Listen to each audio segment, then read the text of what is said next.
Well, hello. Hi, Charlie. Hey, Hello, Charlie. everyone. Welcome to episode 6, Expectations, the Silent Thief. Mm. And today I have two people here. Well, you all know Brenda if you've been coming, and we have a special guest today. So, first, I'm Charlie Collins, and I'm with the podcast is called Blindsided. I'm also a co founder of Thriving Blind Academy. I'm a speaker, and I also do some coaching, and I am just my most favorite thing is to have fun. And Brenda, Hi, Charlie. My name is Brenda, and I'm the founder of Time for 10. We're an emotional awareness coaching service, and what we do is help people identify the blocks and barriers to emotional freedom by teaching them how to identify and remove conditioned thinking. Hi, Dawn. Hi, Brenda. Hi, Charlie. Thanks for having me here today. This is really exciting. I'm Dawn, and I wrote a book, which is actually the ebook is free to download from Amazon or most other platforms, and it's called 12 Steps for Your Non-Addicted Life. So it's about using the 12 steps of AA, regardless of whether you have any kind of addiction or not. And absolutely one of the key topics in that book is resentment. So I think it'll be very relevant today. excellent, thank you. And Dawn, I think you also kind of like climbing rocks and maybe doing some drama. I don't mean engaging in drama. That is true. My hobbies include rock climbing and theater. So I guess I am maybe a drama queen. I usually work backstage, so I'm not actually involved in the drama. I'm just lighting the drama up. So does that mean you're arranging the lights in the ballet? Yeah. I like to arrange the lights. Oh, that's so awesome. Well, this is exciting to be with both of you today, and I expect you're both going to do very well. Uh, and we're talking about expectations. And what is an expectation? Is it an expectation of ourselves? Is it an expectation of others in our environments or people we live with? Or is it people in stores? Gosh, we keep going back to that. I keep No. going back to that store. Obviously, I need to keep looking at that. Is it expectations of weather? I mean, is it, are we looking, we're looking at today, do we set ourselves up for failure or for resentment? And what is a resentment? Refeeling an old hurt or refeeling something in the moment? And I keep processing that. They should, he should, she should, I don't like. And I focus on that and I kind of fire myself up. And, one of the things I heard, you guys, is I was in a conference and the presenter said, what did he say? Expectations of others are resentments on layaway. And I'm like, ooh, I can relate to that. Hmm. I can relate to it too, Charlie. How many times, at least for me, I've done this in the past, have I wanted somebody to do something without telling them or asking them to do it, but just wanting them to do it and assuming that they would? Right. And, my initial reaction to almost everything is to try to predict the future. I think like that's what expectations are in a way, right? I'm looking at what's happening right now and I'm trying to figure out what's going to happen next. Sometimes in a positive way, sometimes in a negative way. Um, and then I get all thrown off when my predictions for the future are not correct. you know. So, uh, right, it's that trying to plan ahead sometimes actually just gets us in trouble. It does. And our brains, I mean, we have three things we can have complete control over, and it's how we think, how we behave, and I put the images, the future, how we see something working out, but really which is feeling, how we feel. And expectations are they trigger emotion because it's going to work out either one of two ways for the most part. If we're that type, like, oh, this is good or this is bad. If it worked out this way, I'll be happy.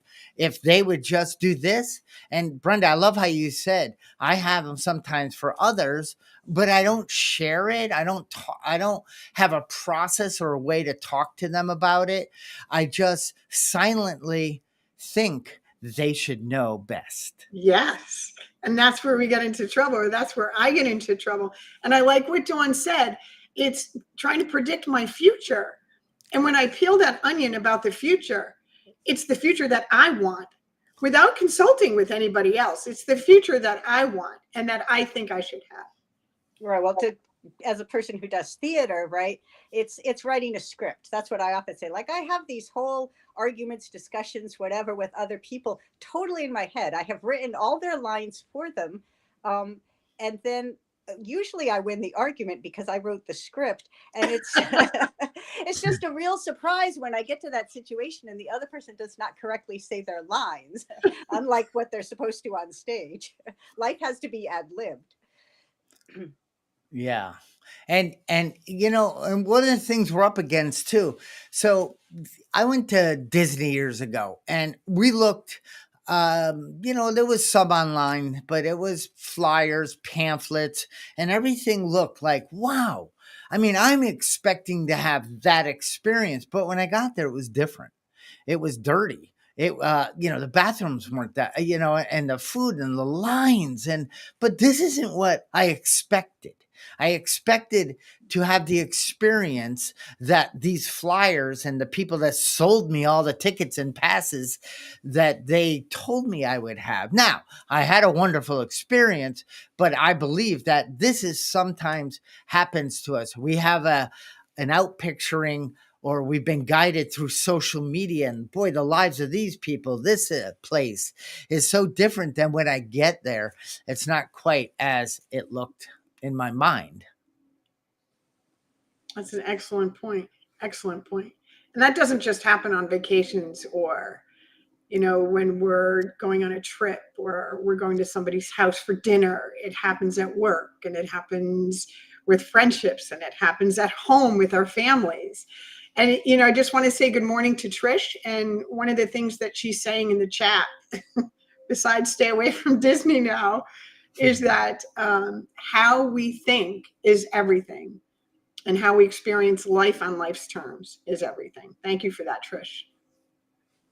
And that comes again from like the ad-libbing concept that if you're an actor on stage and you don't know what your next line is, it's very terrifying, right? And in fact, us as human beings going through life, we find that scary too, or at least I do. Like, this unknown future of not knowing, of not having expectations is very scary for me. So I plan out, I script that thing, and then I feel comfortable, like, yeah, okay, then I'm going to be okay. I got it all worked out. And immediately it gets destroyed, right? So a lot of times it comes back to that fear of, I don't know I don't know what Disney is going to be like till I've been at Disney. And so I start just like creating it in my mind out of whatever pieces I've been fed. And there's businesses, there's the world and the people around us. They all have a persona. They want us to have a certain perception of, and our experience should match theirs. I was working with a lady many, many, many years ago in my business. Now, I'm legally blind, okay? And I owned a business that helped others with vision impairment. And I had tools. I had a way to think about approaching my day. And I had the tools I used to magnify, to listen to the computer, to magnify on the computer, to light the room properly, or the environment I was working in. So I'm working with a lady who had 25 years on me. She had the same condition in the eye, pretty much the same disability. And I said, I knew exactly what was going to help her because it helps me. And she goes, I don't like that. And I took it personal. I'm like, no, the teeth are going together. I'm like, this lady's kind of stupid. I mean, doesn't she get it? I know what I'm talking about. And she can't see it the way I see it. Then I'm starting to feel that tense in my body. Oh, wait, that's called a resentment. And I was like, well, I don't get it. This helps me. And she goes, well, is it possible there's other things or ways that I could approach that I would get benefit and be able to live independently? And I went, what? I never thought of that. Yes, there is. And let me help you. And then she found a set of tools and thinking that helped her thrive. And she taught me a lesson very early on when I opened the business. The way I do it isn't the right way, isn't the best way. It just works great for me. Exactly. Exactly. It's a really great point. You know, we tend to see, or at least I tend to see myself, right? You keep saying we. I used to have these sweatshirts, and the front of the sweatshirt said, "It's all about me" on the front, and the back of the sweatshirt said, "It's not about you." And I used to wear it, right? I used to sell those sweatshirts, and people would get a big kick out of it. But that was exactly what was going on in my mind. Like, all I could see was me and how things affected me and what I wanted. And I wasn't really able to see outside of that box until I started doing some of this work. And there's a whole other world out there. Everybody has their own unique way of seeing things, of doing things, of expressing themselves. And I learn from that with other people. And just like you said, because I've become open-minded and I've been humbled enough to know that my way isn't the only way, and it's usually not the best way. Now I can expand and learn so many other ways of connecting with other people, because really that's what I want to do. I want to connect with other people. I don't want to be separated from them. And by allowing myself to expand in that way and learning from them, instead of telling them how to do it and forcing my expectations on them, my life is just quieter and calmer and better. It's funny because that comes up in climbing too, that when you're trying to do a climb, it feels like, well, this is the easier way to do it. Like if you put your right foot here and your left foot over there, then it's going to be easier. And we call that beta. I love to share beta. Like I want to tell everybody, no. See, if you put your right foot over here and your left foot over there, then that'll be easier than the way you're doing it. And I'll say, it's not easier. And, right, because we are all different. And you're right, Brenda, that not only am I annoying when I get really insistent on my way being the best way, but I actually close myself down to the possibility that my way is not the best way, and maybe they have something that they can show me. Yeah. So someone in the chat is saying, seeing outside yourself is empathy. Cool. That famous question, would you rather be right or happy? And I remember somebody asking me that way back and said, would you rather be right or happy? And I said, both. And I always am. So next, because I don't want you, I'm not willing to open the door to learn something new. I'm so frustrated with the things in my life that I can't possibly let you know. But obviously that person was aware or could see that, is it time for the door of willingness to open a little bit and help us? Because again, you want to trigger emotions, and emotions are good, and they could be bad, but they're teaching. Brenda, you always say, don't look at it as it shouldn't be this way. It's your body trying to guide you to the next right thing for you. And when I live in an environment or I go to work and I expect colleagues or people in my home to act and be and do a certain way, because then I would be happier if they just did it a certain way. I'm the one who suffers because I'm not willing to share that with them because they might not do it. It just twists me up more and more. It does. You bring up a really good point. It's funny too, because I just did a little training video on this about having a loveless moment. And if we allow people, because one of the things you said about being right or being happy, so there's two things that I learned, and I don't always practice it, but I try really hard to. And that is just, somebody can't always see your point of view. They can't see what you're trying to share with them. And so I just say okay on good days. I just say okay and I walk away and I give them the space they need to process it. Whether they see it my way or not doesn't matter, but I no longer engage in the fight of wanting them and needing them and showing them how to see it my way. And the having a loveless moment video that I've worked on and am deploying this week is about when somebody's having a loveless moment and they do something that's distasteful or that upsets you or triggers you in some way, instead of engaging in the moment with that situation, if you just allow them to experience their loveless moment and you disengage and walk away and give them the space to process it, they'll usually come back after a period of time. And actually, Dawn's to my right. She's the one who taught me this. They'll usually come back with a different perspective if you give them the space to process that on their own, instead of reacting and going in and trying to convince them that they should be seeing it a certain way. Right. Well, it's important to remember that all of these expectations that I have and the script that I have written in my head about how everything is supposed to go, that other person has done the exact same thing.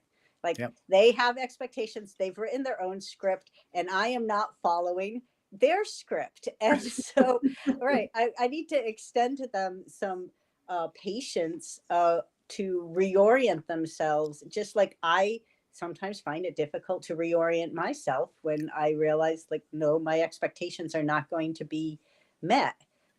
People are not always going to be happy about that, right? Just like I'm not always happy about that. And that's not about me in that moment. And it's not really even about whether I'm right or wrong. It's about that their expectations just failed to meet reality. Whew. Right? Yeah. I don't like butting heads on scripts because I mean, there's absolutely no discussion. Mine's right. Well, you're the director, Charlie. So. I thought well.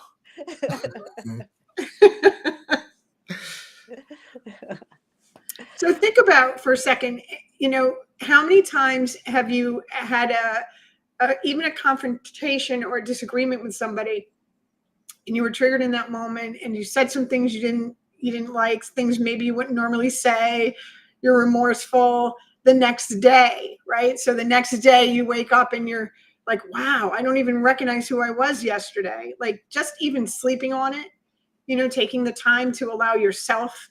We talked about a couple of episodes ago about the amygdala and how it gets activated and we become afraid, and just sleeping on it and coming back to it the next day and then having a discussion can make a huge difference. Yeah, so this is a skill that I've started to learn in my own life, is the pause when things appear to be going wrong. So, I might say something or do something that I'm not expecting to lead to an argument or a big problem. And then all of a sudden it does. Like I can sense that, oh, why am I having an argument right now? Right. And I used to just bull straight ahead with that. Like, oh, you're challenging me now. I'm going to have to challenge you back. We're now fighting. And so I've sort of learned to take that pause. And I describe it as, I do still sometimes step into dog poop, but I now have got like a little bit of the sense to like not put the second foot down in the dog poop, to be like, oops, whoa, something happened. I am now in dog poop. I just go back off, right? So yeah, to give that space and that time for both myself and the other person to calm down and not keep charging ahead into that uncharted territory where obviously we both are not having our expectations met. And are trying to assert the dominance of which person's expectations are going to win. And ideally it's probably neither person's. Like we're going to find that compromise, but in the Yep. heat of that moment, it's you're just rolling around in dog poop.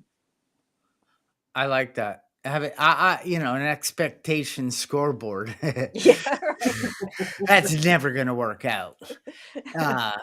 And I went to a restaurant and a newer one in the town now. I looked online. It looked wonderful. Had some music playing and just nice lighting. And it's like, oh, we're going to have, I expected. So I'm building this image without really focusing on it. I'm just thinking I'm going out to eat with Molly, my wife. and we're going to check out this new place, and we're going to I expect to have a good time. And I expect everyone to please be a part of that. And now I don't know that until I'm in there going, well, they didn't greet me the right way. And I don't mean it in a way, but I'm a business guy. I like to see how people run businesses, Dawn, it's like standing in a rock climbing center and watching people do it and like, oh my gosh, these people they're doing it wrong. And I need to fix it, and I'm not saying you do that. But I'm saying for me, I can go into a restaurant and say, I already know how you should run this better, because my expectations, which I'm not even present to yet. I'm just starting to think. I'm blaming the way you didn't even ask me. Is this my first time here? You should ask me that. You should get to know me a little, make me feel important. Tell me what's good, what's new and good about this place. Why would you want me to come back? Well, they don't train them that way. And then I'm thinking I should offer a coaching program. And but I have an expectation, then it hits me and I'm starting to be a little crabby. And I wonder why, oh God, here comes the guy to play music. I bet you I'm not even gonna like the stuff he plays. And then it hits me. Just like I'm starting to battle a pre-done expectation of my experience. I'm not present in the moment. I'm fighting the script I came in here with, and now I'm going to let it go.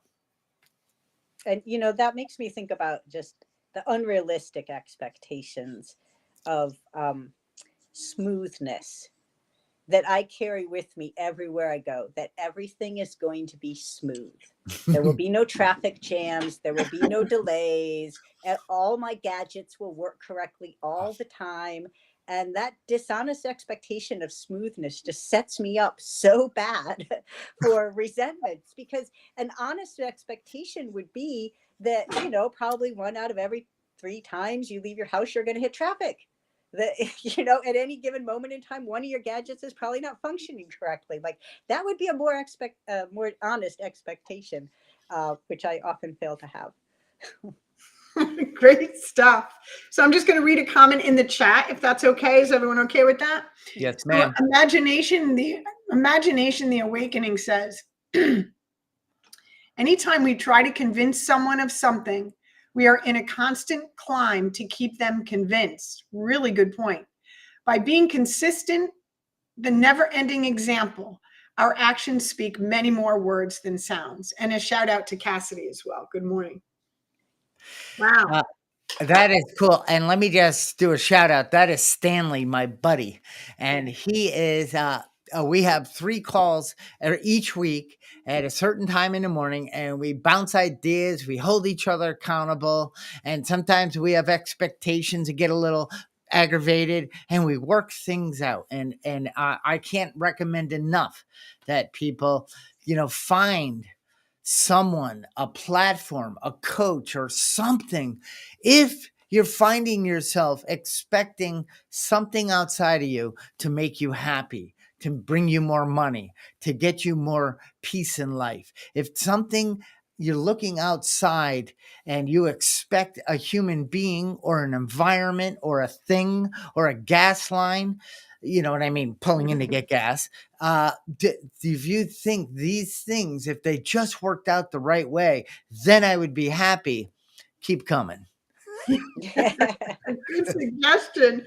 And, Dawn said something about pausing. And we've done an episode on pause, process, and proceed with purpose.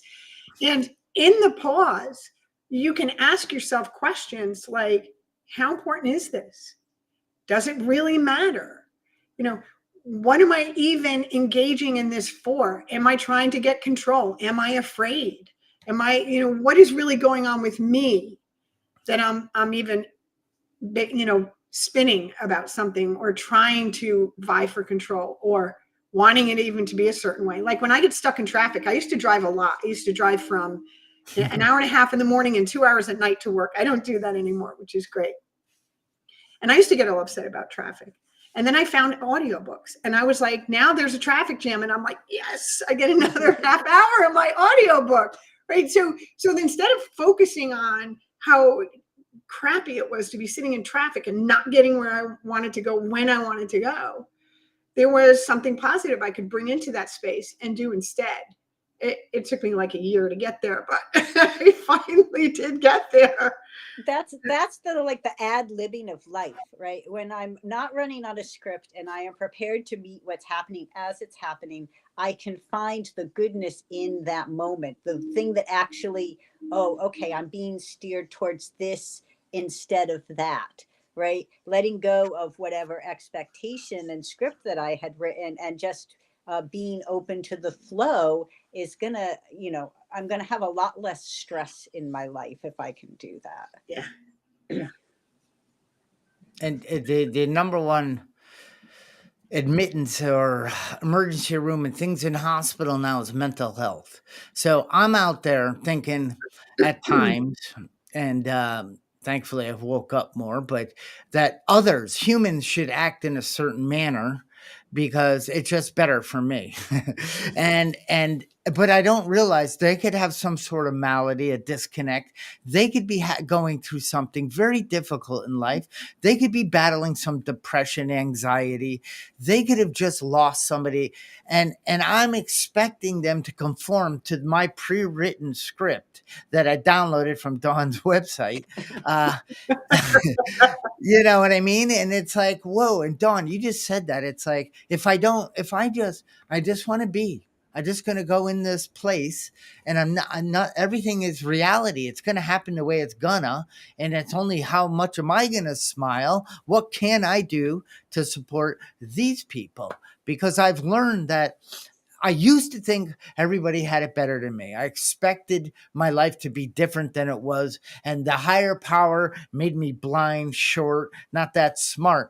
And I lived on that. And then I woke up to that's a big lie that's killing me. Yeah, that expectation that there's some future thing that is going to finally fix my life and make me happy is what keeps me from being happy right here, right now.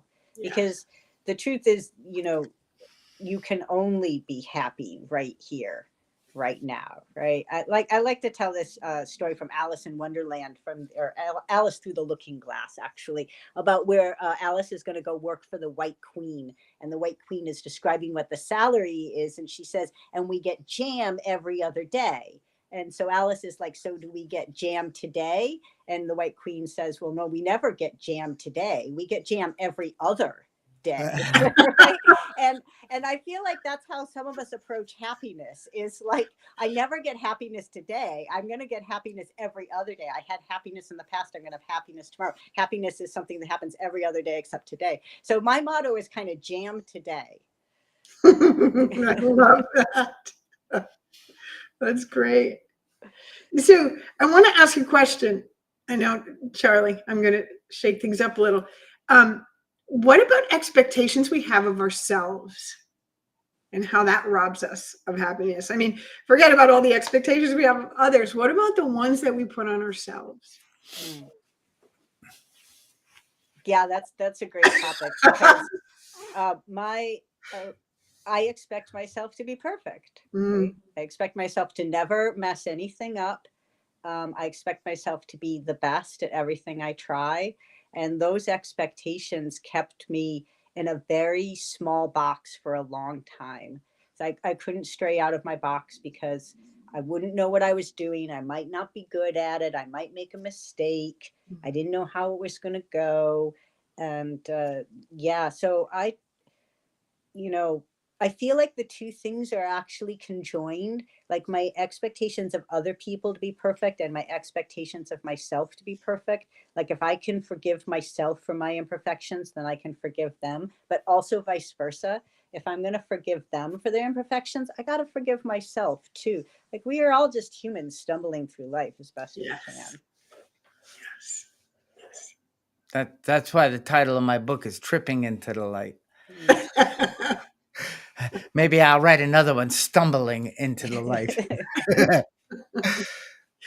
One of the things I've noticed is that and I didn't notice it until I was forced to take a look at it through suffering and pain, is that the expectations I was having for myself, I was totally projecting on other people. Hmm.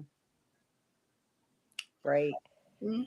And We think other people care about everything to the same extent we do. Like, this is important, that's not important. And people have different priorities. For sure. Like, I don't keep my house all that sparkling clean. I used to worry about it a little bit when people came over, and now I don't even. I'm just like, this is my house. This is how I live. And I understand that there are other people who have that expectation for themselves, that their house is going to be sparkling clean. It's just not that important to me. So I have to realize that there are things that are like important to me. A person would never do this. A person should always do that. That other people are just like, what? No, I don't know. That's not a big deal. Yeah. And that's fair, right? We all get to have different priorities. Yep. Yep. And I like that because my garage has to be organized and perfectly clean and lit right. And now and that's because of me, not because of if you walk in it and it's not that way, you might. And now the old days that's different. But if you walked in there and thought, "Oh, what is wrong with this guy? His garage is messy, it's not lit well, his tools aren't organized. I mean, this guy's obviously a disaster." And I don't know why that comes to me. Maybe I've thought that way in someone else's garage. Uh, Don't Maybe come to I my thought garage, that though. if I had a nice garage, that I would then be happy and you would accept me and you wouldn't think I was a loser.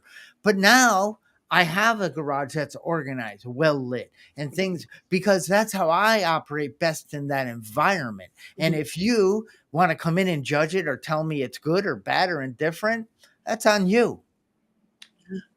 It's beautiful to be able to think that way. There's so much freedom in that, to just be you. Just be you. Right. And like, put my energy into, if it's my garage, put my energy into going out and organizing my garage, and less energy into worrying about what other people's garages are like. Right? Because that's where all my energy used to be, was in like comparing the thing that I hadn't actually even tried to do yet to how other people were doing it, right? Like, speaking of expectations, I always wanted to write books, but I was not a best-selling author. Now, I was primarily not a best-selling author because I had not written any books, right? And, and because I never got around to the writing the books part. I just went down the road of like comparing the book I had not written to the success that other people were having. It's so, like, these days I try to flip that and just put no energy into what kind of success or other people might be having, and just put my energy into me doing the thing I want to do. And it's going to come out how it comes out, but at least something got done now. At least there is a book. It's still not a bestseller, but there's a book. And you're not defining the worth of the book on whether it sells or not. It's how you felt about doing it. Yes, you know how Yoda says, "Do or do not. There is no try." I think Yoda is an idiot. Like, I have come to decide that life is exactly the opposite of that. Like, there is no do. There is only try. Like, that is where the magic happens, right? Is in making the attempt and actually being in that moment, trying. And that's where I get my growth, where I get my satisfaction. At the end of the day, it almost doesn't matter what the outcome of that was. The outcome, the thrill of the outcome, if it's good, is fleeting. The feeling of actually being in the moment and just being engaged in what I'm doing without expectations, that's the gold, and that can really last. Wow, that is so profound. Wow, I love that. So people tried to help me, and I don't know why they would even do that. I don't need your help, but anyway, um, they tried to help me, and I shut the door on that. And Dawn, to your point, now if they said I'm here and I'm going to help you and you are going to change, obviously that's what I thought they were saying. But what it did, they tried. And then they went on back to their life. And then I got mad because they stopped trying. But anyway, they planted a small little seed, and that that started to germinate, and then maybe somewhere else tried to help, and maybe I went to go try to find some help, and eventually the germination process. But if people approach it like I'm here to help you, and if you don't, jump on this with everything you got and fall through, I'm done with you. No, they tried. And then they looked for another door to open. And people didn't give up on me. And I know you, all three of us can relate to that. We try to help people. And when the door of willingness opens enough, when we don't have an expectation, you're going to do it the way I present it to you, and you're going to get better the same way I got better. And you're going to no, I'm just going to try in this moment and allow the outcome to be in somebody else's hands. Great. And it turns out that is the only way, I think, to help people, is to not have the expectation of what their result is going to be. Because otherwise, as we've been talking about, expectations lead to resentments. And so if I have an expectation of how somebody is going to change or be fixed or whatever, then I will get resentful when they do not change or be fixed the way I think they should. And then, walk away. And I think a lot of people have just a trail of like broken relationships in their past that come from that, right? Like I tried to make you into the person I thought you should be, and you refused to do it. So now I'm done with you. I just want to take a commercial break.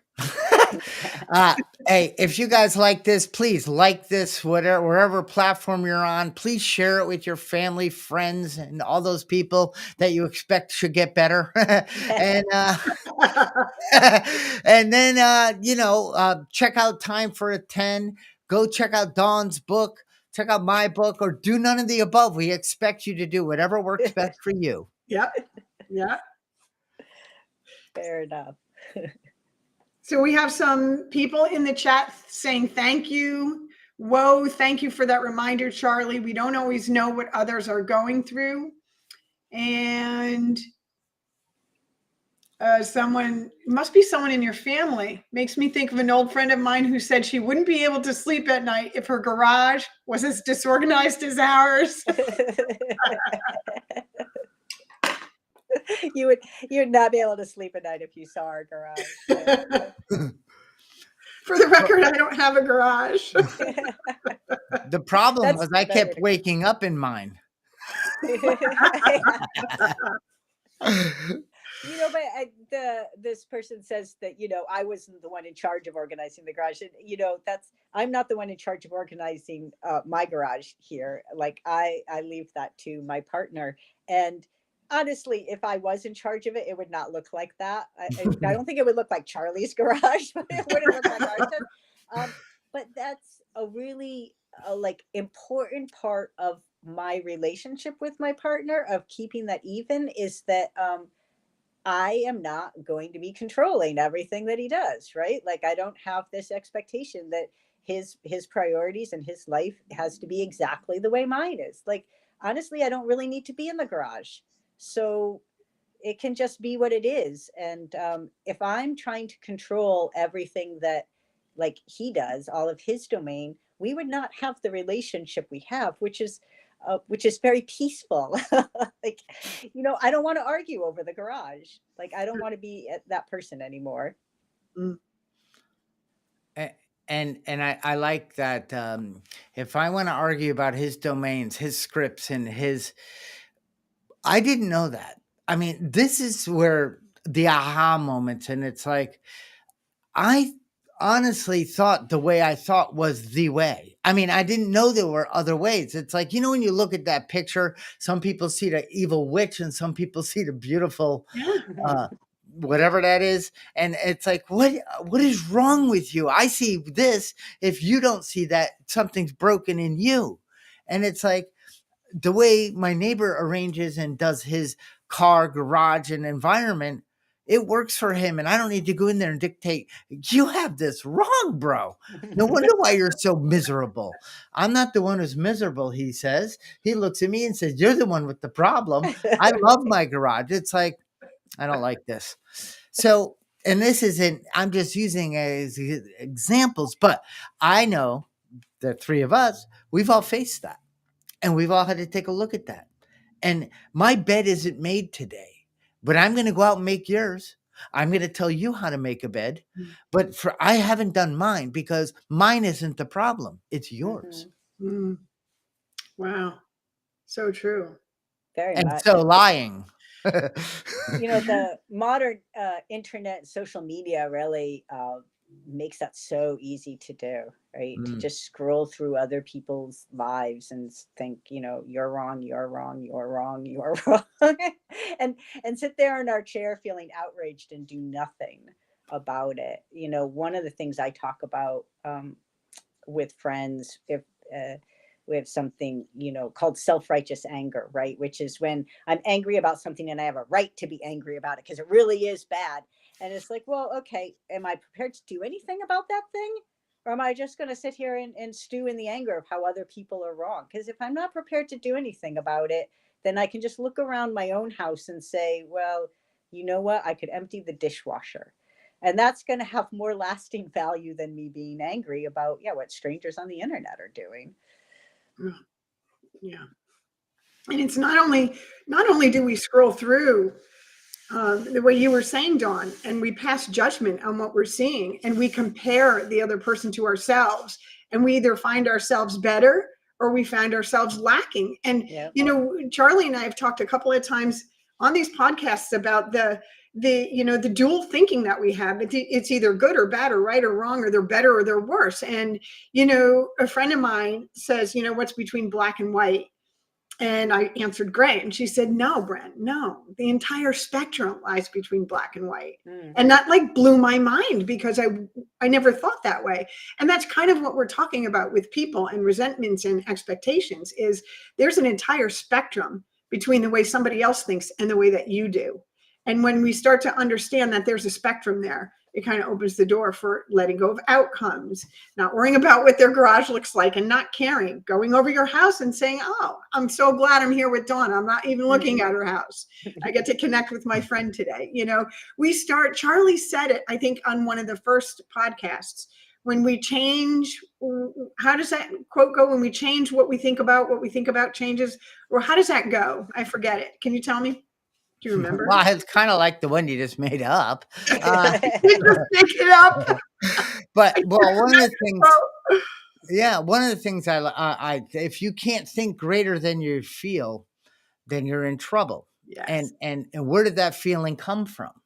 Why are your emotions dictating your thought process?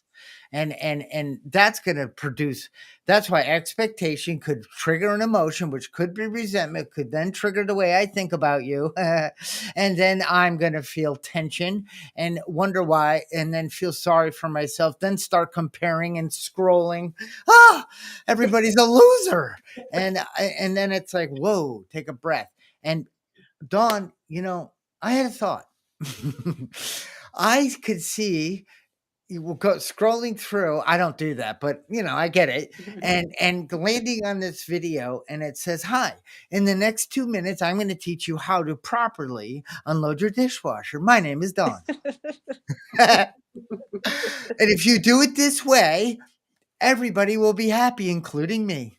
No, the key, Charlie, is loading it correctly. Well, I'm very good at that. A good thing good thing my wife can't connect and talk right now, because I am a way better loader than she is.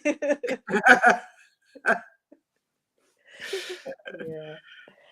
Well, you guys good? I think we did a circled and had a nice discussion on expectations. I want to just remind people that you can look us up. You could thank you for engaging on the chat system. Thank you, Brenda, for reading, and Dawn. And please again, like us, subscribe us, or not. It's all good. We're here to serve, and we're grateful. This is we, the three of us, have a belief that we can't keep it unless we give it away. Give it away doesn't mean free. It means spiritual. I don't know what it means, but it means that we do this. Pay it And forward. I grow from this. I learn from Dawn. I learn from Brenda. I learn from the texting, the threading, or the chatting, whatever it's called. This is great to be here and to talk about these things, and hopefully it helps somebody. Somebody's listening that it's going to help. That's my desire anyway, and that's my wish. Yes.